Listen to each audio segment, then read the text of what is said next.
Well, hello, guys. I'm going to slow down the pace here on TexAgs Rewind, which is presented by T-Mobile, because these three knuckleheads had a lot of coffee today when they were here. There was, seriously, I feel like a dad. I had to rein you guys in. What was going on today? Straight up like drinking from a fire hose. We're all dehydrated. And I had one good idea, and it went nuts. I mean, that was a good idea, though. It was Well, only it one didn't I've help ever that had. somebody texted and confirmed it, then everything went off the rails. Yeah, at that point, when somebody said I had a good idea, So- my ego exploded. People who are watching this probably didn't listen to the whole show, so they may not know your idea because they're watching the rewind. It was a good one. Pay attention. What was your idea?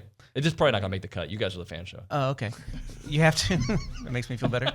You have to pull the schedule out of a bucket, and that's who you're playing whole season. World Cup draw style. World Cup draw style, whole season. Or even Euros. I was kind of kidding because I'm looking. The fan show is on here. So you do make the rewind. It was a joke this It's time. the summer. They need content. God, so bad.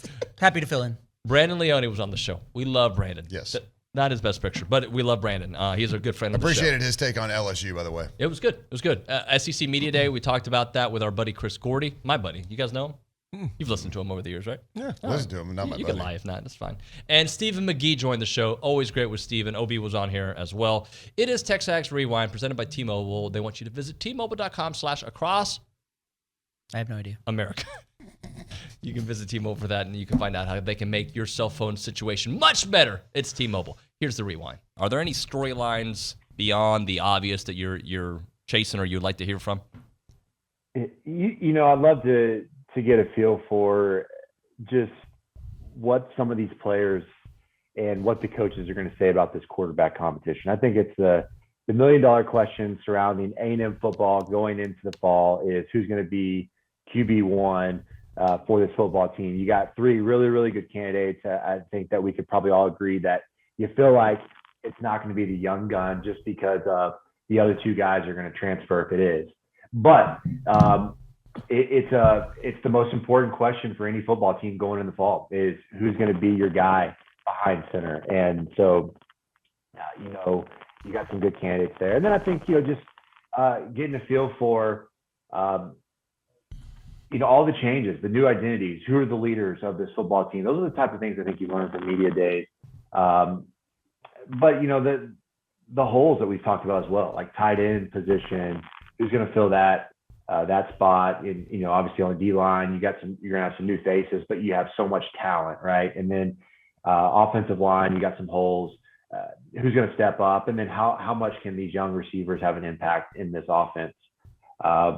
There's some definitely interesting storylines going into 2022 season. Stephen, my question for you is, as a quarterback, how long does it take you to learn an offense? Hey, that's a great question, OB. Those are the kind of I think it's a twofold equation, right? I mean, you could say, how long does it take you to learn it on a whiteboard in the quarterback room? I think it's a little bit quicker, being on your different people progress differently there. Certainly, not everyone's got the same cognitive abilities, so to speak. But I think where it really comes to fruition and light is on the field. When can you slow down the football game and process all that information at a speed that allows you to compete and play at a high level? For me, it took a little bit more time. I really felt like it was probably going into year 3. So after my redshirt freshman year, or toward the end of my redshirt freshman year. So at least a good 2.5 years, right? Before I felt like I had a great grasp on what they were asking me to do, trying to adjust the difference in speed, et cetera. Now, for some guys, that's not necessarily true. That they can do that and play at a high level year one. I think some of that too, OB, is dependent upon the offense you're asked to play in, right? I mean, some of these are plug and play offenses, not a lot of audibles or checks at the line of scrimmage, not asking you to read defenses a whole lot or adjust protections. And so it's a little bit easier to come in and play early. Well, that takes me to my kind of the point I'm getting at. So doesn't Haynes King have to be the starting quarterback this year? Because we always hear that Jimbo Fisher's offense is so difficult to master. Yep. And obviously the young freshman, Connor Wigman, he's only been trying to learn it for, 6 months? Right. My toss-up was either Damani or Antonio, and I totally understand why they go Damani. He's the most veteran player in the backfield. defensive back. No, and it makes a lot of sense, and he's really good. I mean, I don't know if anybody's going to be as good as Leon O'Neal, though. I mean, that guy was, he chatted with me during the Senior Bowl week, and I mean, that kid just, I couldn't believe how he was falling down people's draft boards as much as he did, because, man, just personality plus, I'd be like, let's take this kid in the fourth or fifth round and see what happens. So it's a weird thing to talk about. You know, I don't know how many people care about it in the media, but like, having guys with personality and are willing to talk about their team and excited for their team, I think adds to the excitement of SEC Media Days and everything that comes with it. Yeah, we got Chris Gordy on the BCSI hotline. Chris, I got a generic question that I put out on Twitter. I'm going to ask you because I still think the answer is a no-brainer, but it depends what part of the country you ask this question. In 5 years, would you rather be the SEC or the Big Ten?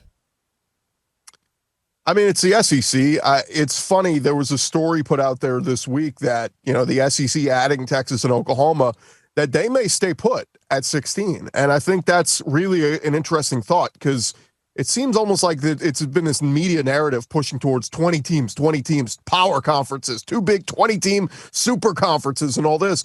And my argument is, if I'm Greg Sankey, I look at the Big Ten, I go, oh, that's cute. You added 2 teams in the LA market. That's great. Yeah. When's the last time you went to a sports bar in LA and they were like, can you guys put the UCLA game on? Like, no one there gives a damn right now. Like, it's great to add those markets, but like, nobody watches those games. USC has been completely irrelevant since Pete Carroll left town. So, yeah, I mean, look, it's good for them. I just, my perspective is, let the Big Ten do what they're going to do. If they want to keep adding teams and get to 18 and get to 20, so be it.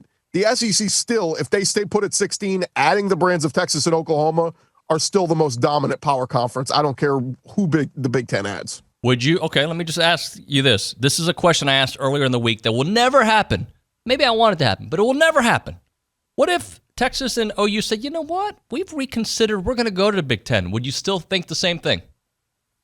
Yeah, it would certainly be a hit. Yeah, I mean, that would hurt. I don't think that would happen at this point. You know, the only thing I keep telling people, I have a friend who's a big A&M fan, and he brings up all the time, you know, I get sick of these, you know, these little non-conference games we play. Again, no disrespect to Sam Houston State or Appalachian State or UMass or whoever, you know, is on the non-conference schedule. But he's like, man, if we could, you know, make a big super power conference and we could play like Clemson and Notre Dame and all this. I'm going, whoa. What? Keep in mind, those are potential losses. Like, you really want to make your schedule that much harder? No, you need those non-conference games that are easy W's and pad your win totals. Like, so it's so funny. All these fan bases like, yeah, get rid of these crappy non-conference games.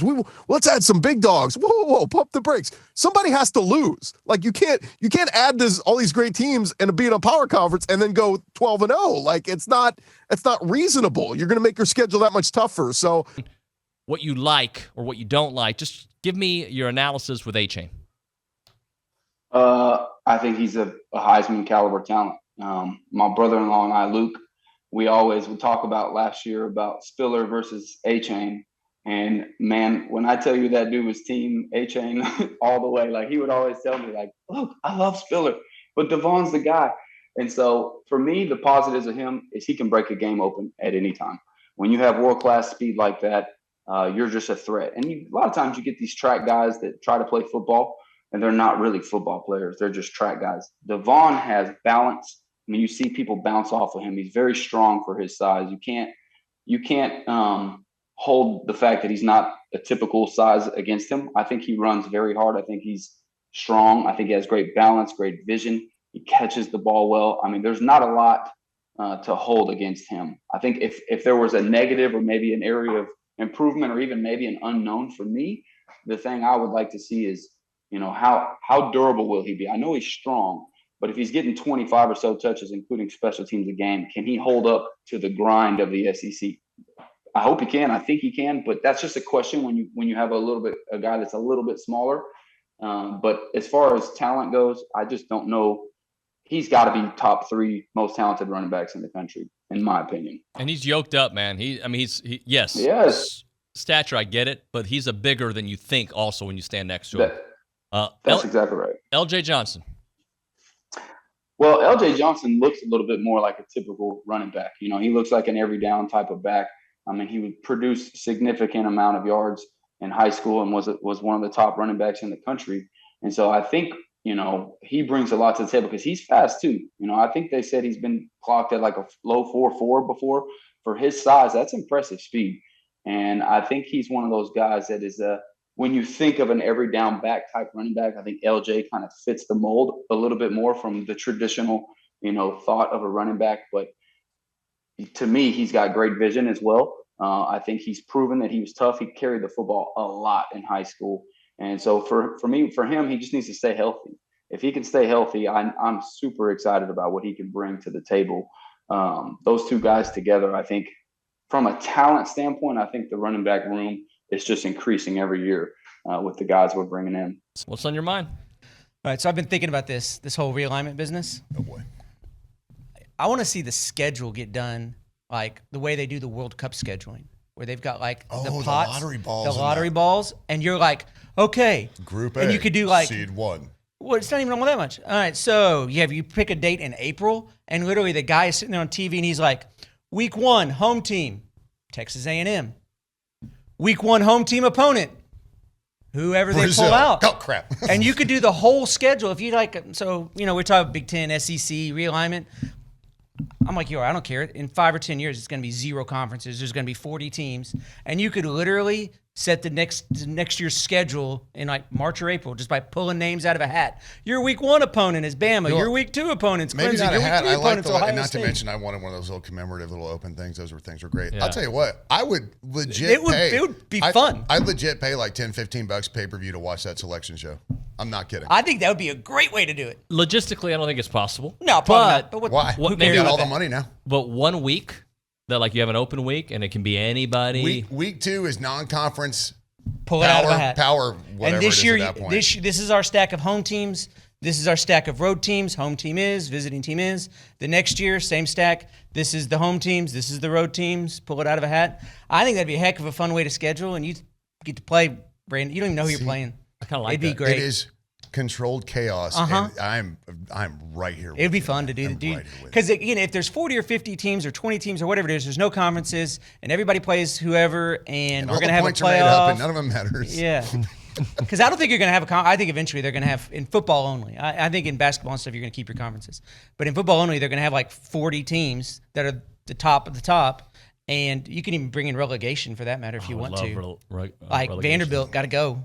But, so you pull names out of a But hat, you that's your maintain your schedule. conference affiliation for all your other sports. Yeah, for all Even your in other football, sports. you get relegated. Because See, football's that's- already separate from the NCAA anyway. They're not in the NCAA. They do whatever they want. PG Ag in King Oaks, as you guys all know, says, I love that idea. Hey! Hey now, let's welcome Matt Browning Somebody to the likes show. one of my ideas. The bribes are paying off. Nice. It's working out. Nice. Hello. How are Hey you Matt, guys? welcome to the discussion. Usually you pipe in. You were very No, you were I listening. wanted to let them go because I don't know this lottery thing, but it does actually sounds like a cool idea. Let's say you give two open weeks. You do this just for 2 games. Yeah. You're out of conference or whatever years you're not, because they're going to, no matter what in the future, we still want to play LSU. We still want to play Texas. We still want And to that play eliminates those playing the games, also-rans. You're going to but play yeah. 12 legit teams. Yeah, but You're not but playing yeah, if you do that directional for Louisiana. 2, you get 1 home game, 1 road game. Week 2, you get week a 9. draw. That's kind of cool. And you do the draw like What if you drew the Like- same team? Ooh. So there was a Paying vote. attention. I just didn't know what the answer was. Can these guys calm down? They're silly. You know what? silly. I'm done. Seriously, I can't work with Subscribe, comment, comment, and like. share. Peace.